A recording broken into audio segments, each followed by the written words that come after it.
तब तक चाहे कितने ही बाहर के ढोंग ढोंग, ये सार्थक तब तक नहीं होती जब तक इंसान के अंदर घमंड खत्म ना हो। किसी भी किस्म का, वो पद का हो सकता है, वो ताकत का हो सकता है, रूप का हो सकता है, धन दौलत का हो सकता है। जब तक इन ईगो से हम ऊपर ना उठे तब तक हम वो सुप्रीम पावर जो आप और सबको चलाता है उसका एहसास हम अपने अंतर में नहीं कर पाएंगे, ऐसा संतों ने कहा। इसीलिए सबसे बड़ा डूबने का जो माध्यम है वो है अहम, वो है ईगो, वो है हमारा घमंड। और जब तक अहम और ये होंगे तो वो डूबना ही है। इसलिए कहा कि देने को अन्नदान है और लेने को सतनाम और तिरने को आधीनता में डूबन को अभिमान। इसलिए थोड़े हल्के बन जाए और हल्के बन करके अपने जीवन की यात्रा को शुरू करें, तो ही हम गुरु के उस परम तत्व को जान सकते हैं। और गुरु वो होता है जो हमारे कर्म को, हमारे भरम को, हमारी नासमझी को, हमारी अज्ञानता को दूर करता है। इसलिए गुरु ही सर्वोपरि है। और यदि गुरु ही सर्वोपरि नहीं होते तो आपने ये भी सुन रखा है कि रामकृष्ण से कौन बड़ा, उन्होंने तो गुरु की, वो 3 लोग के वे धनी ने गुरु आगे अधीन। जब राम है, कृष्ण है, जितने भी है, उनने भी गुरु धारण किया या उनको भी गुरु करना पड़ा, तो फिर हमें करना पड़ेगा कि नहीं, ये विचारने विषय है। इस वजह से गुरु वो है जो हमारी नासमझी को दूर करता है। इसीलिए देखिएगा संतों ने जो लोक में भजन गाने वाले लोग, आप जैसे बुजुर्गों ने जिनको मौखिक रूप से जिंदा रखा, निश्चित रूप से सबसे पहले वो आदरणीय है। और भजनों की परंपरा में जो मौखिक रूप से जिंदा है वही यथार्थ है। बाद में बहुत सारी चीजें लिखी गई, जबकि कबीर ने या गुरु नानक ने या रविदास ने, दादू ने, पलटू ने, इन्होंने कभी लिखा नहीं, इन्होंने केवल कहा।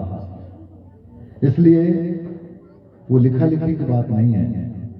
इसलिए कहा है कि लिखा लिखी की है नहीं ने देखा देखी बात, और दूल्हा दुल्हन मिल गए तो फीकी पड़ी बरात। इसलिए अनुभव करिए, हम खुद महसूस करें वो, और जो महसूस करता ना उसको लिखा नहीं जाता, वो जो उसको लिखा जाता वो नहीं होता जिसके बारे में कहा जाता। इस वजह से कहा है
जब हम गुरु की सेन को, उनके इशारे को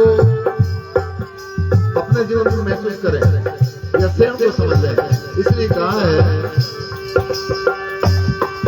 अरे या गुरुराज की सेन समझ कर लावे, समझ कर लावे, संत सजान जीवन गावे, आविष्कार चतुर सजान गावे।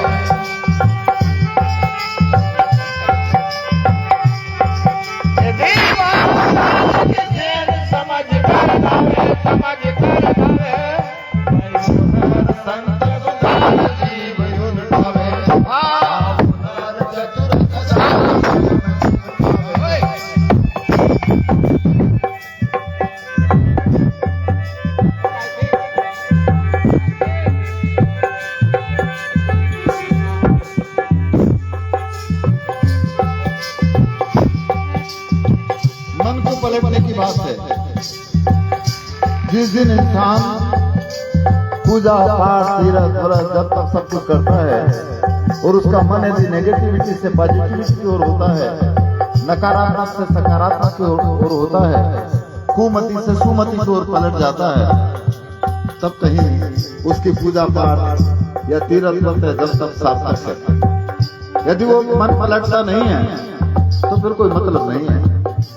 और इसीलिए कहा कि मन मतक माने नहीं न जब लग गठा न खाए, और जैसे विधवा स्त्री गर्भ रहे पछताए। इकाले मन के मोड़ लो, और मन को मोड़ने का मतलब होता है मन का प्रवाह यदि इधर है तो इस भौतिक संसार के विषय में फंसेंगे, और इसी मन का प्रवाह यदि ऊर्ध्व गति की ओर है तो भौतिक संसार की इस वासना में रह करके भी निर्वाण या निर्वासना में हो जाएंगे। इसीलिए आगे कहा है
गंगा यमुना में नहाओ, इन्हीं त्रिकुट में स्नान करो।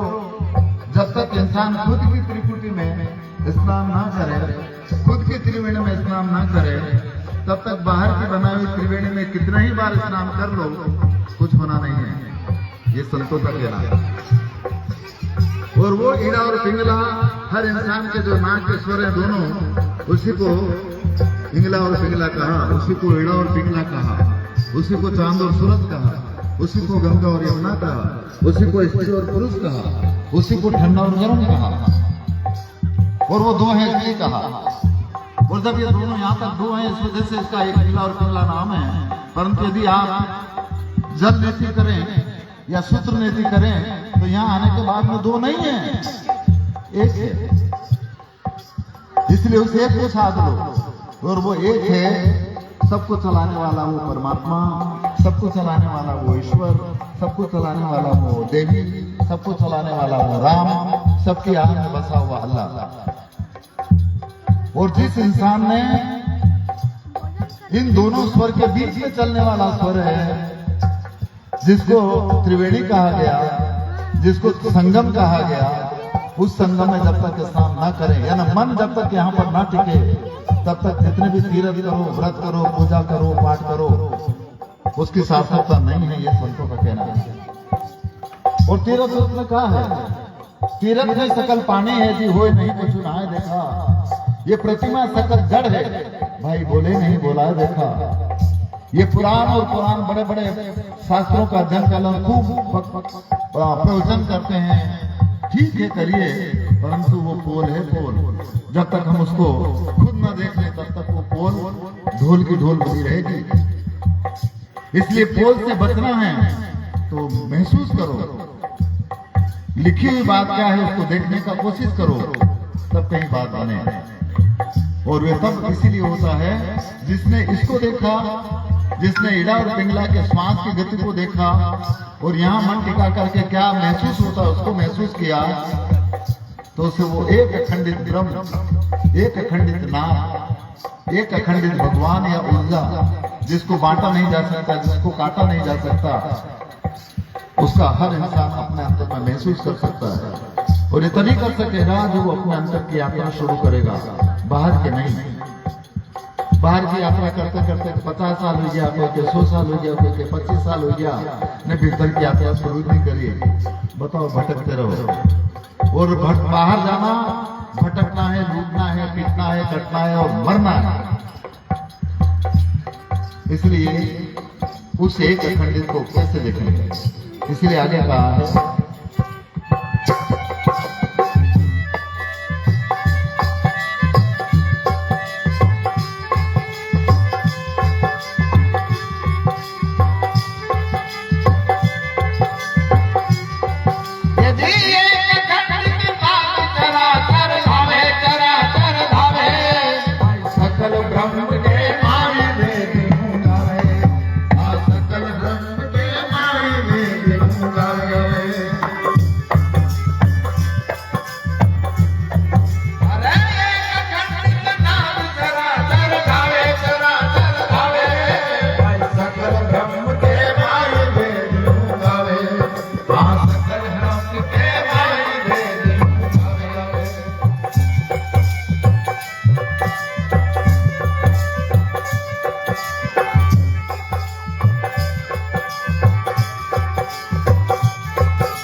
जय हो।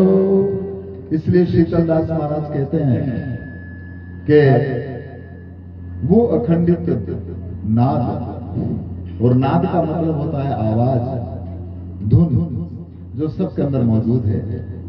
उसमें हिंदू, मुसलमान, सिख, जैन, ईसाई की जरूरत नहीं है। उसमें औरत, आदमी, बड़े छोटे की जरूरत नहीं है। वो सबके अंदर समान रूप से व्याप्त है।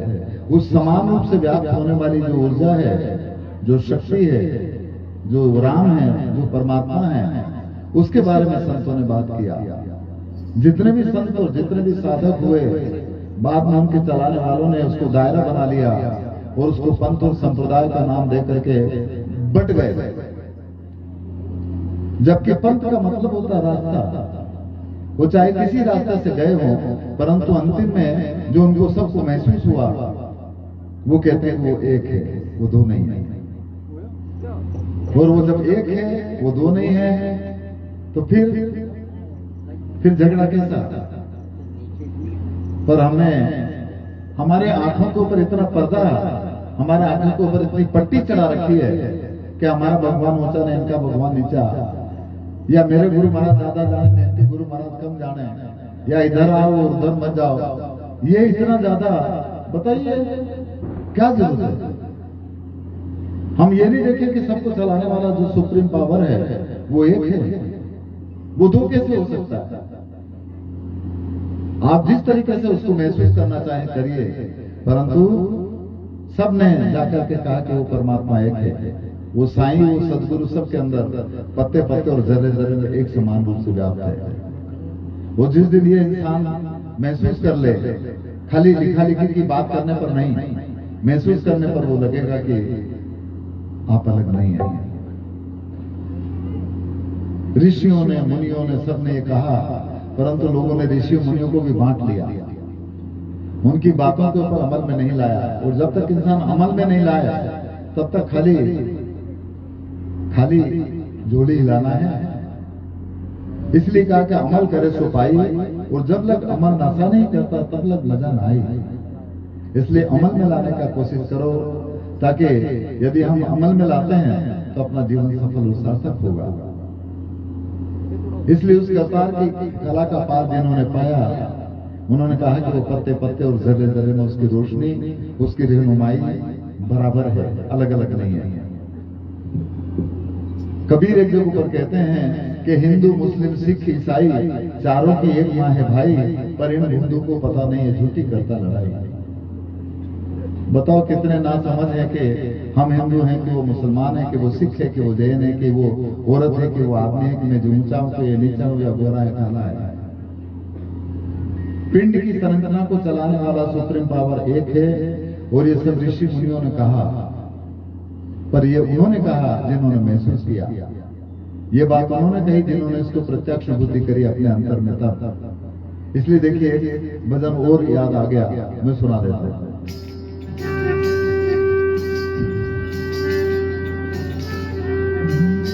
ये तन मटकी मन झेलना,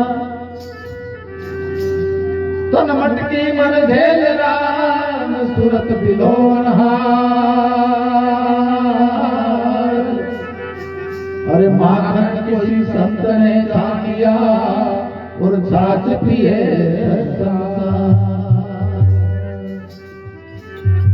पर हम इसे वासना में इतने लिप्त हैं कि अपने पता ही नहीं। यह जन विष की बेली,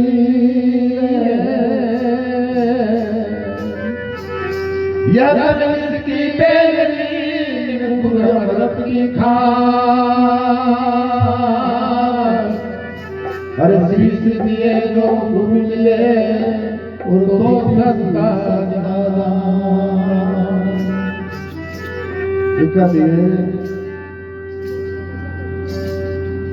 हृदय रूपी दर्पण के चकाचक करो, झकाझक करो। भीतर तो नटू कालिक लगी न, ऊपर बात यदि ऐसी करे तो हम अपने निस्वरूप को नहीं देख पाएंगे। ये संतों का कहना है।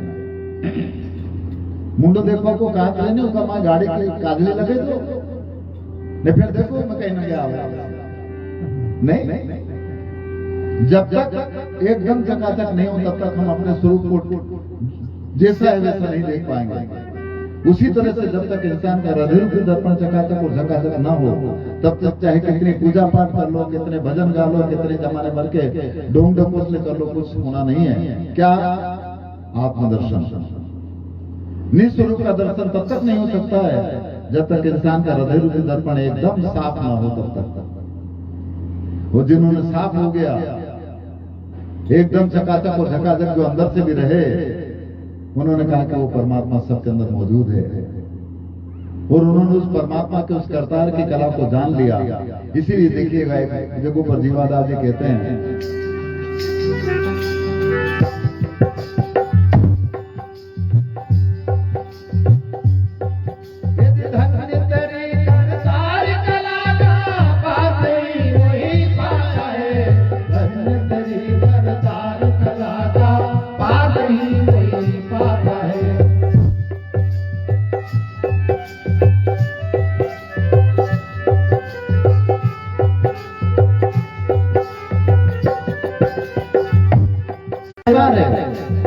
उसका कोई आकार है नहीं। निराकार भी होकर तो भी सबका पालन करता है, निराकार है बंधन स्वामी, जन्म मरण नहीं करता है।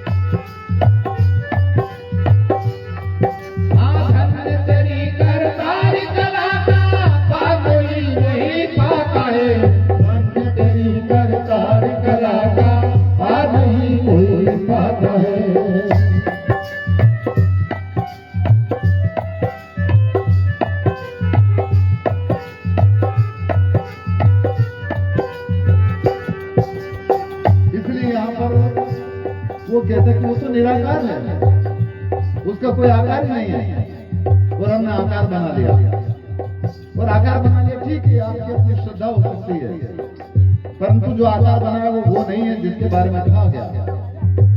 और जब आकार बनेगा तो निश्चित रूप से लड़ाई झगड़ा होगा, क्योंकि जो आकार मुझे पसंद है वो आपको नहीं है, जो इनको पसंद है वो उनको नहीं है, जो उनको पसंद है वो उनको नहीं है। हुआ रे झगड़ा। जिसकी जहां आशा तहां उसका वाचा, जिसकी जहां सुरती तहां उसका मुकाम। इस वजह से हम आकार के रगड़े में नहीं फंसे, वो निराकार है।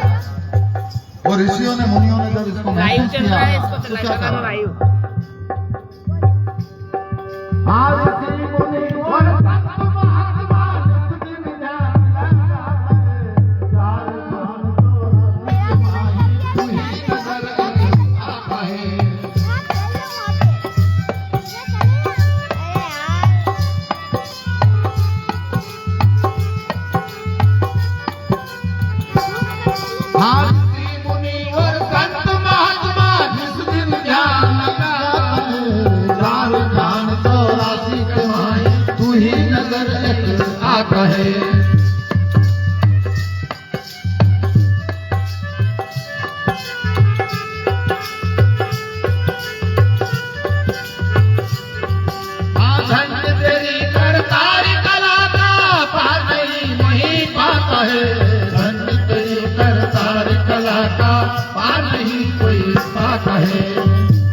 कृपा भई निज तेरी वाक दर्श दिखाता है।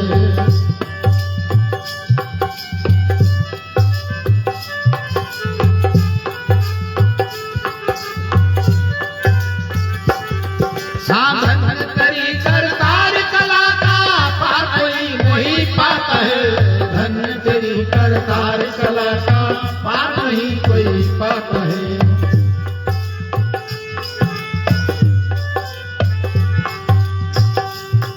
अरे पत्ते पत्ते पर रोशन तेरी बिजली चमकती खाता है, जगत बयान बुद्धि तेरी जीवा दास गुण गाता है।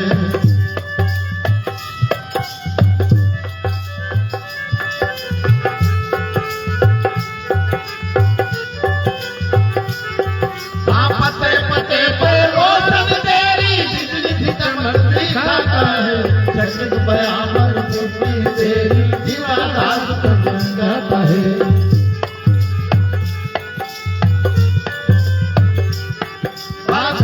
तेरी करतार कला का पार वही पाता है, धन तेरी करतार कला का पार नहीं पाता है।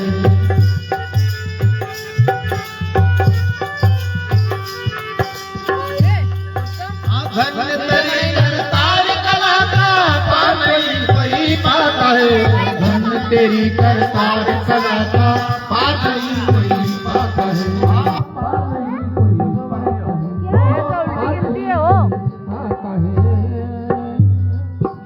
गुरु महाराज इस तरह से 50 रुपए दिया पप्पा ने। जीवादास जी कहते हैं बेट का कि उसकी कला का कोई पार नहीं पाता, और जिसने उसकी कला का पार पाया तब वो ये कहेगा कि उसकी रोशनी, उसकी रहनुमाई पते पत्ते और जर्रे जर्रे में एक समान रूप से व्याप्त है।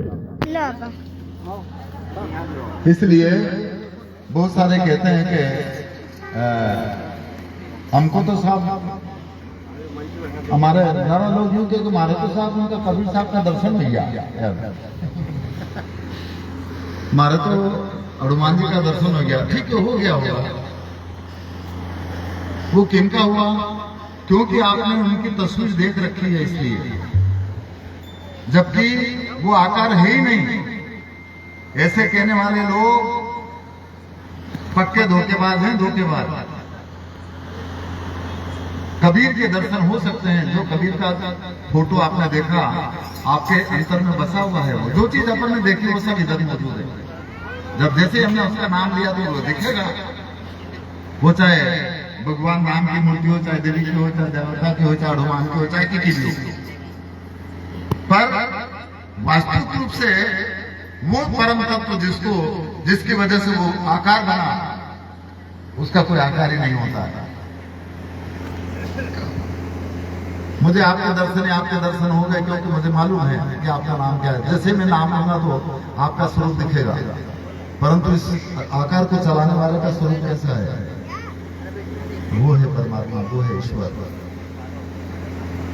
इसलिए उस ईश्वर को, उस परमात्मा को हम किसी आकार या प्रकार में नहीं बांध सकते। और इसीलिए यहाँ पर जीवादास जी कहते हैं, अभी जैसे जिनकी स्मृति में आप और हम सब यहाँ पर मौजूद है, वो कहाँ पर है?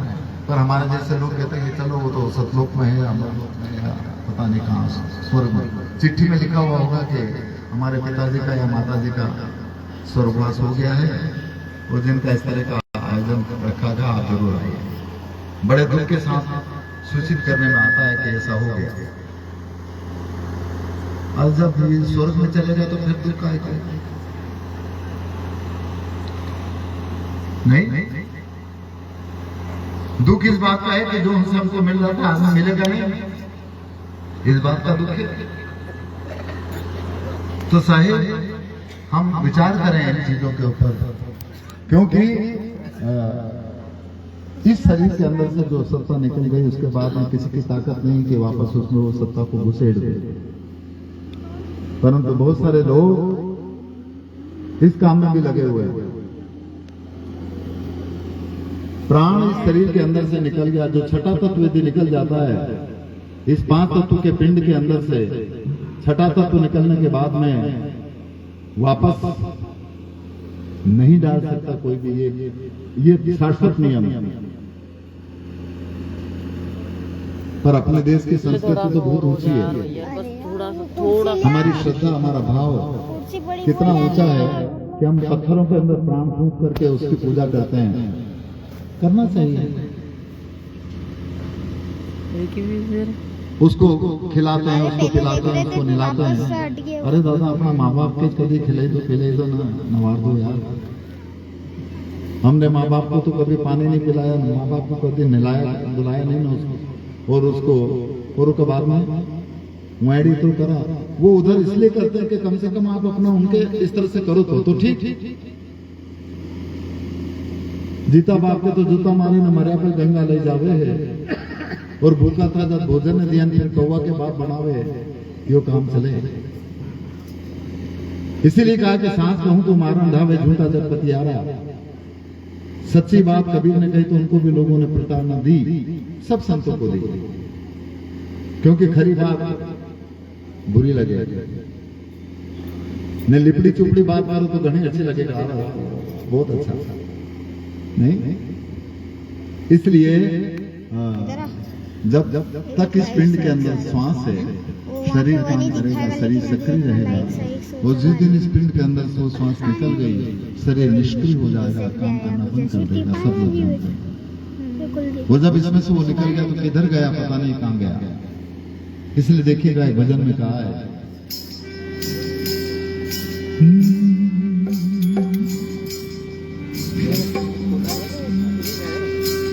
यह तन का कुंभ है और लिए फिरे थे साथ, धन का लागा फूट गया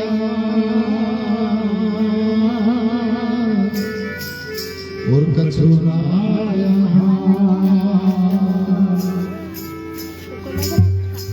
5 तत्व का पुतला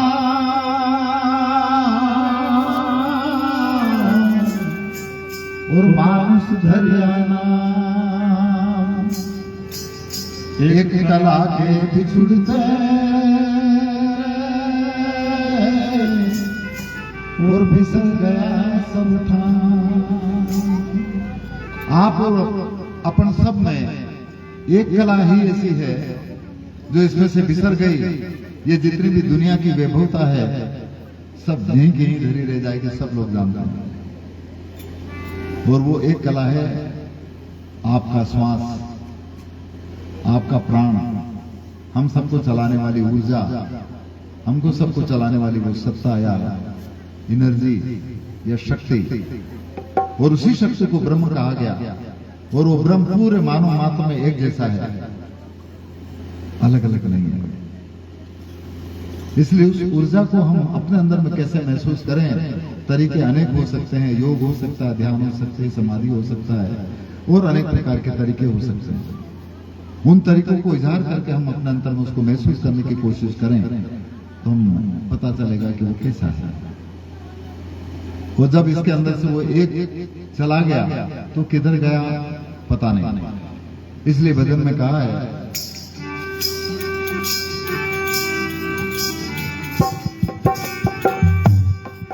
अरे चले गए इसमें से निकल गए, यहाँ से चले गए इसमें से निकल गए।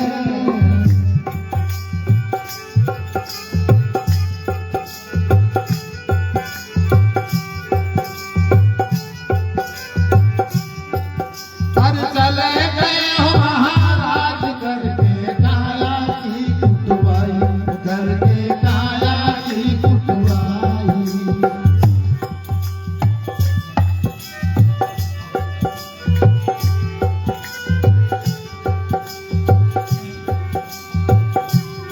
इसमें से निकल गए कुटवाल करके काया की कुटवाई, वो करके काया की कुटवाई।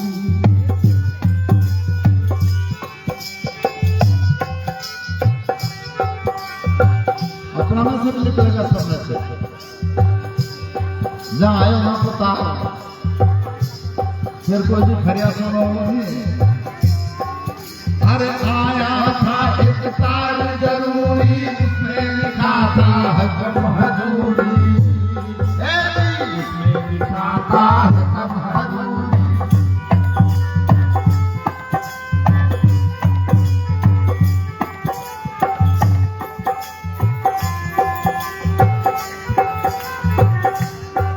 अरे वहां से आया एक तार जरूरी, उसमें लिखा था हकम हजूरी। ए भाई उसमें लिखा था हकम हजूरी। सुनते ही कर ली मंजूरी, सुनते ही कर ली मंजूरी। मंजूर होगा तो नहीं होगा, या तो पूछ किया तत्काल, मुझसे हुआ नहीं अधिकार।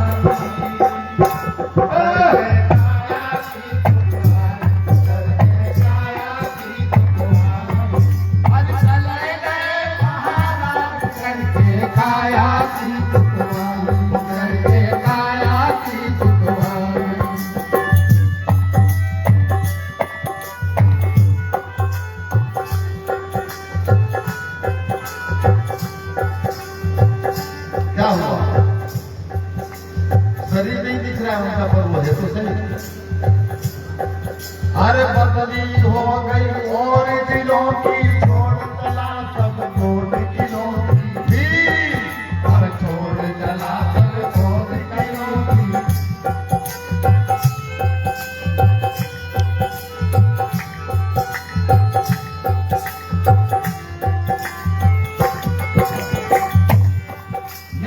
बदली हो गई और दिलों की, छोड़ चला ये छोट किलों की, छोड़ चला सब छोट किलों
जय हो।